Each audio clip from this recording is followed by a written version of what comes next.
देखिए, ज़िंदगी 1 मिनट में नहीं बदलती, लेकिन 1 मिनट में लिया गया फैसला आपकी पूरी ज़िंदगी बदल देता है। इसलिए कोई भी फैसला लेने से पहले सोच समझ कर, विचार कर कर जो है उस पर निर्णय लीजिए। देखिए, आज 29 अगस्त है और आज की वीडियो में total 10 most important current affair पे हम चर्चा करेंगे और वीडियो के लास्ट में हम पुराने करंट अफेयर का रिवीजन भी करेंगे। देखिए, मैंने पुराने प्रश्नों की संख्या टोटल 10 कर दी है, ठीक है? आप लोगों की रिक्वेस्ट पर। तो पूरा का पूरा रिवीजन आपका हो जाएगा पिछले 2 दिन के करंट अफेयर का। और देखिए, जो लोग नए हैं वो चैनल को सब्सक्राइब जरूर कर लेंगे, साथ में बेल आइकन प्रेस करके वीडियो को लाइक और शेयर भी कर देंगे। और देखिए, जो लोग daily current affair, monthly current affair, half yearly current affair और ईयरली करंट अफेयर की पीडीएफ को डाउनलोड करना चाहते हैं, तो बता दूं कि वीडियो के डिस्क्रिप्शन बॉक्स में एक लिंक दी गई है, वहां पे क्लिक कीजिए और इसको डाउनलोड कर लीजिए। आज का पहला प्रश्न हमारा है कि किस राज्य ने परिवार कल्याण कार्ड योजना लॉन्च की है? तो देखिए, आधार कार्ड की तरह जो है परिवार कल्याण कार्ड योजना लॉन्च की गई है उत्तर प्रदेश सरकार के द्वारा। और इस योजना के बारे में आपको डिटेल बता दूं। देखिए, उत्तर प्रदेश की सरकार की इस परिवार कल्याण योजना के मुताबिक उत्तर प्रदेश में कोई बेरोजगार नहीं बचेगा, क्योंकि सरकार प्रदेश में बेरोजगारी की दर जानने के लिए आधार कार्ड की तर्ज पर परिवार कल्याण कार्ड जारी करने की योजना बना रही है। और देखिए, इस कार्ड पर भी आधार कार्ड की तरह 12 अंकों का नंबर अंकित होगा, जिससे सरकार बेरोजगारी के आंकड़े जान सकेगी। और देखिए, सरकार का ऐसा मानना है कि यूपी में हर घर से परिवार के एक सदस्य को रोजगार से जोड़ा जाएगा। तो इसको याद रखिएगा कि परिवार कल्याण कार्ड जो है ये योजना जो है उत्तर प्रदेश सरकार की योजना है और इसके अंतर्गत एक जो है कार्ड लॉन्च किया जाएगा 12 अंकों का, जिसमें नंबर दर्ज होगा और इसमें आपकी सारी डिटेल्स होंगी, ठीक है? अगला प्रश्न है कि हाल ही में कौन सा देश उष्णकटिबंधीय चक्रवात माआन की चपेट में आया था? तो देखिए, देश है फिलीपींस, जो कि चारों तरफ से जो है समंदर से घिरा हुआ है, इसलिए यहाँ पे चक्रवात वगैरह बहुत आते हैं। तो माआन नाम का एक चक्रवात अभी हाल ही में फिलीपींस में आया था और ये एक उष्णकटिबंधीय चक्रवात था माआन, ठीक है?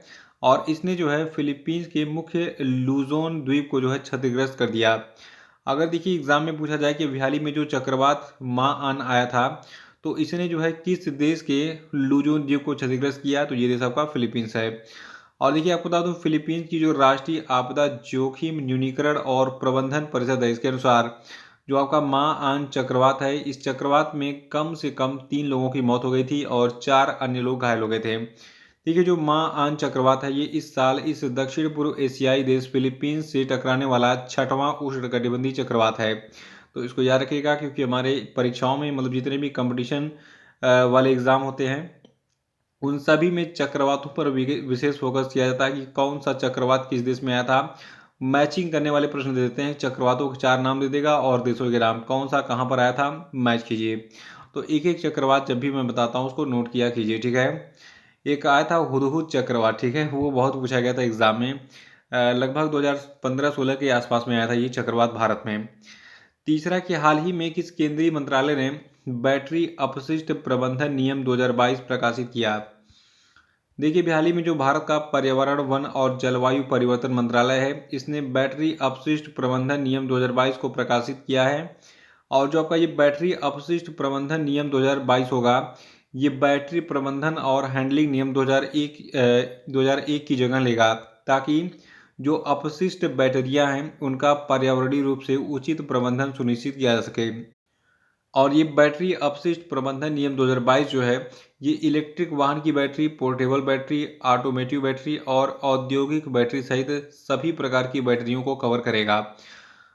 और अगला प्रश्न हमारा है कि वन नेशन वन फर्टिलाइजर योजना किस तिथि को लागू होगी? तो देखिए, भारत में एक बहुत ही विशेष योजना लागू होने वाली है, जिसका नाम है वन नेशन वन फर्टिलाइजर योजना और इसको 2 अक्टूबर 2022 को लॉन्च किया जाएगा। आप कमेंट बॉक्स में बताइए कि 2 अक्टूबर को क्यों इसको लॉन्च किया जा रहा है? 2 अक्टूबर को कौन सा विशेष दिन मनाया जाता है भारत में? बताइए जल्दी से। देखिए, वन नेशन वन फर्टिलाइजर योजना जो है ये 2 अक्टूबर 2022 से लागू होगी, क्योंकि 2 अक्टूबर को गांधी जयंती है, ठीक है? और देखिए, जो आपका ये वन नेशन वन फर्टिलाइजर योजना है, इस योजना के तहत भारत में अब एक ही ब्रांड भारत के नाम से जो है जितने भी उर्वरक हैं ये सभी बेचे जाएंगे। पहले क्या होता था, इफ्को यूरिया, फलाना यूरिया, ढिकाना यूरिया, लेकिन अब जो है आपको जो है बोरे पे लिखा होगा भारत यूरिया, भारत NPK, देखिए एनपीके एक फर्टिलाइजर होता है जिसमें जो है ये तीनों खाद उर्वरक जो होते हैं इनमें मात्रा किसकी होती है 12, 32, 16।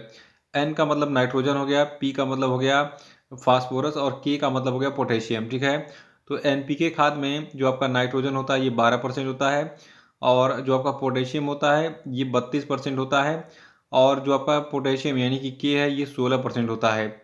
ये चीज़ एग्जाम में पूछी गई है एनपीके में पोटेशियम की मात्रा कितनी होती है या फिर जो है मतलब तीनों जो अवयव इसके हैं उनकी मात्राएं कितनी कितनी होती हैं, इसको याद रखिएगा, ये एक्स्ट्रा जानकारी है। तो थोड़ा सा हमने साइंस भी जान लिया आज जो है। तो याद रखिएगा कि जो भारत में जितने भी प्रकार के उर्वरक हैं तो उनके आगे जो है मतलब अगर यूरिया है तो उसके आगे लिखा होगा भारत यूरिया, एनपीके है तो भारत एनपीके, मतलब सभी प्रकार के उर्वरकों के नाम पर जो है अब भारत टैग लगा होगा। ठीक है, और इसी के नाम से पूरे भारत में भेजा जाएगा। साथ ही सरकार ने उर्वरक सब्सिडी योजना का नाम भी बदल दिया है, इसको प्रधानमंत्री भारतीय जन उर्वरक परियोजना कर दिया गया है। देखिए सरकार के अनुसार एकल ब्रांड नाम भारत उर्वरक की क्रॉस आवाजाही को रोककर जो है माल ढुलाई शुल्क को कम करने में मदद करेगा। ठीक है, यानी कि इससे माल ढुलाई में जो है जो आपका एक तरीके से एक्स्ट्रा शुल्क लगता था वो अब कम हो जाएगा। पांचवा की हाल ही में किस स्थान पर भारतीय खनिज और धातु उद्योग पर अंतर्राष्ट्रीय सम्मेलन कहां पर आयोजित किया गया? तो देखिए अभी हाल ही में नई दिल्ली में भारतीय खनिज और धातु उद्योग पर अंतर्राष्ट्रीय सम्मेलन को आयोजित किया गया था। और आपको बता दूं भारत की एक प्रमुख खनन कंपनी है, इसका नाम है नेशनल मिनरल डेवलपमेंट कारपोरेशन। इसने जो है फिक्की यानी कि federation of Indian chambers and commerce and industry के सहयोग से जो है नई दिल्ली में transition towards 2030 and vision 2047 theme पर जो है भारतीय खनिज और धातु उद्योग पर एक सम्मेलन का जो है आयोजन किया था। और देखिए आज़ादी का जो अमृत महोत्सव चल रहा है इसके एक भाग के रूप में इस सम्मेलन का जो आयोजन है ये इस्पात मंत्रालय और खान मंत्रालय के सहयोग से जो है किया गया था, तो इसको याद रखिएगा। और छठवां प्रश्न की हाल ही में भारतीय रिजर्व बैंक ने डेटा भंडारण मानदंडों के अनुपालन के बाद किस बैंक के क्रेडिट कार्ड सेवा पर प्रतिबंध हटा दिया है?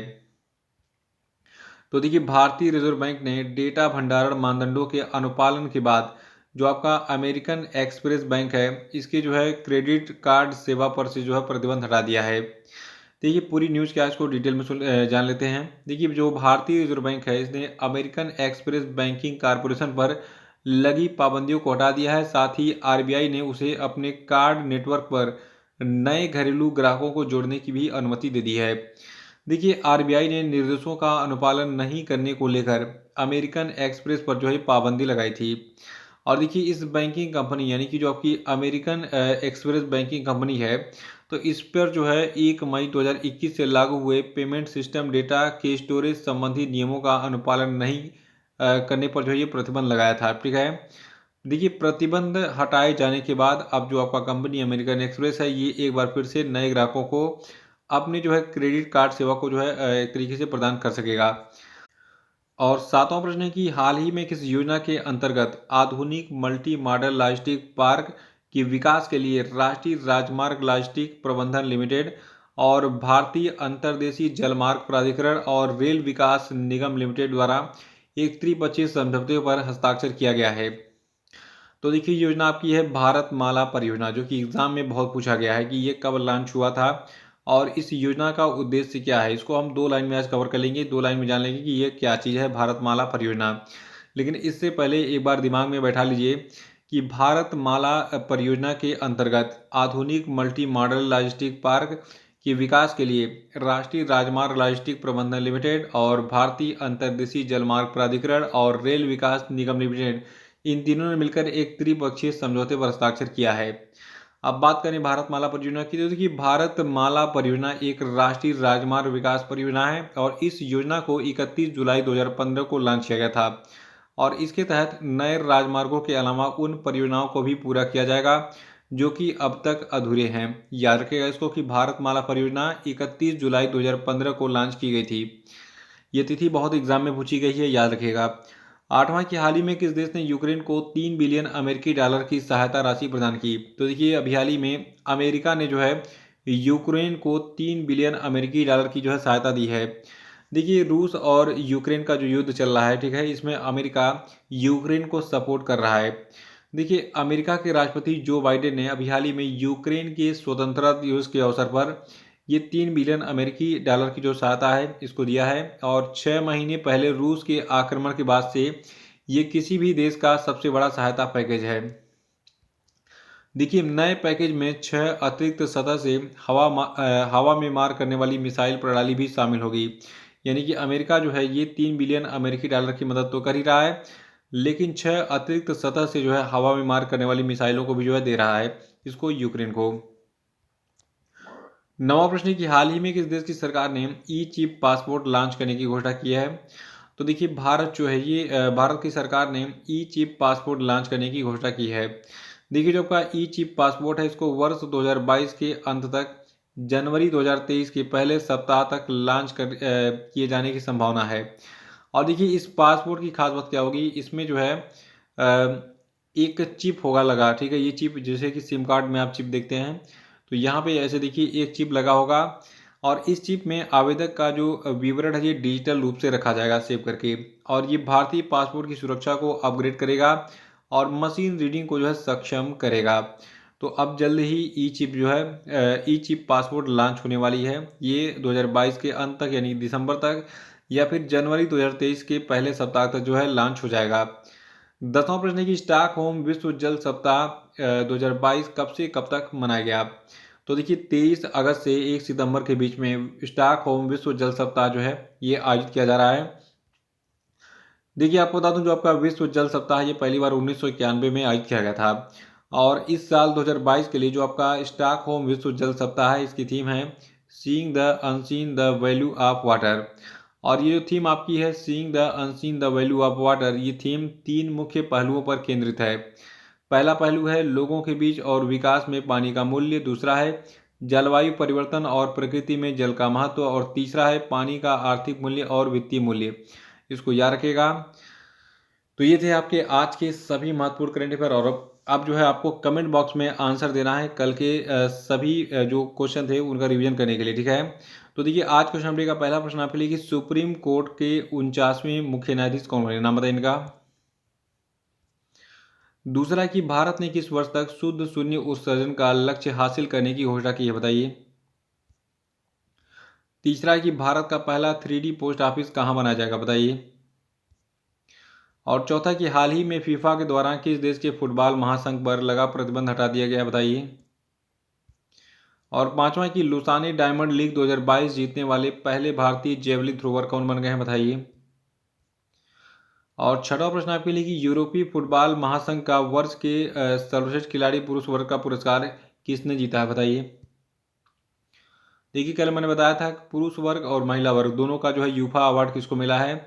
ये कल का वीडियो देखिए, आप रिवीजन कर लेंगे। और सातवां प्रश्न आपके लिए कि हाल ही में जारी पासपोर्ट के अनुसार, सॉरी पासपोर्ट नहीं रिपोर्ट है, पासपोर्ट याद आ गया मुझे। हाल ही में जारी रिपोर्ट के अनुसार पाकिस्तान की बाढ़ ने एक दशक में सबसे भीषण आपदा में कितने मिलियन लोगों को प्रभावित किया, बताइए। आठवां की आईडीएफसी बैंक ने किसे 1 अक्टूबर 2022 से 30 सितंबर 2023 तक के लिए जो है बैंक का प्रबंध निदेशक और मुख्य कार्यकारी अधिकारी अपॉइंट किया, बताइए। और नौ प्रश्न की हाल ही में एचडीएफसी बैंक ने किस कंपनी के साथ मिलकर क्रेडिट कार्ड लॉन्च किया, बताइए। और 10वां आपके लिए कि हाल ही में इस स्थान पर वरिष्ठ नागरिकों और दिव्यांगजनों के लिए सामाजिक अधिकारिता शिविर का आयोजन किया गया, बताइए। और अब हम जो है परसों के प्रश्नों का रिवीजन करेंगे, और परसों के क्वेश्चन अपडेट का जो है आंसर जानेंगे। देखिए, पहला प्रश्न है कि अंडर 18 एशियन वॉलीबॉल पुरुष चैंपियनशिप 2022 को किसने जीता है? तो देखिए, भारत ने अंडर 18 एशियन वॉलीबॉल चैंपियनशिप पुरुष वर्ग वाला जो चैंपियनशिप था उसको जीत लिया है। और देखिए, केवी सुब्रमण्यम को अभी हाल ही में अंतर्राष्ट्रीय मुद्रा कोष में भारत का कार्यकारी निदेशक बनाया गया है। और समीर वी कामत को डीआरडीओ का नया अध्यक्ष बनाया गया है, इसको याद रखिएगा। और 26 अगस्त को अंतर्राष्ट्रीय डॉग दिवस यानी कि अंतर्राष्ट्रीय कुत्ता दिवस मनाते हैं। और देखिए, अभी हाल ही में पंजाब के मोहाली में होमी भाभा कैंसर अस्पताल का उद्घाटन पीएम मोदी के द्वारा किया गया था। और देखिए, अभी हाल ही में दिल्ली में जो है जो आपका अनंग ताल स्थित है, तो दिल्ली के अनंग ताल को राष्ट्रीय स्मारक घोषित किया गया है। और देखिए, जो अमेरिका की अंतरिक्ष एजेंसी है नासा, इसका एक शक्तिशाली जेम्स वेब स्पेस टेलीस्कोप है, तो इससे अभी हाल ही में जुपिटर यानी कि बृहस्पति की ताज़ा तस्वीरें खींची गई थी और ये जो है कलरफुल तस्वीरें थी, ठीक है, बहुत ही क्लियर थी। तो इसीलिए जो है ये टेलीस्कोप काफ़ी चर्चा में है अपनी इस तस्वीर के लिए, जिसका नाम है जेम्स वेब स्पेस टेलीस्कोप। और आठवां प्रश्न आपका है कि हाल ही में केंद्र सरकार ने दिल्ली समेत सभी 23 अखिल भारतीय आयुर्विज्ञान संस्थान यानी कि एम्स का नाम किसके नाम पर रखने की घोषणा की है। तो देखिए भारत में अब जितने भी एम्स हैं, ठीक है, वो अपने स्थानीय नायकों, स्वतंत्रता सेनानियों, ऐतिहासिक घटनाओं और स्मारकों के नाम पर जाने जाएंगे। और नवा है कि हाल ही में कर्नाटक सरकार ने किसके साथ कृषि को बढ़ावा देने हेतु एक समझौते ज्ञापन पर हस्ताक्षर किया है। तो देखिए ये जो आपका संगठन है इसका नाम है ईसा फाउंडेशन। और 10वां है कि आरबीएल बैंक ने किसे गैर कार्यकारी निदेशक के रूप में नियुक्त किया है। तो देखिए आरबीएल बैंक के जो गैर कार्यकारी निदेशक बनाए गए इनका नाम है गोपाल जैन और डॉक्टर शिव कुमार गोपालन। तो इसी के साथ ये वीडियो समाप्त होता है। जय हिंद।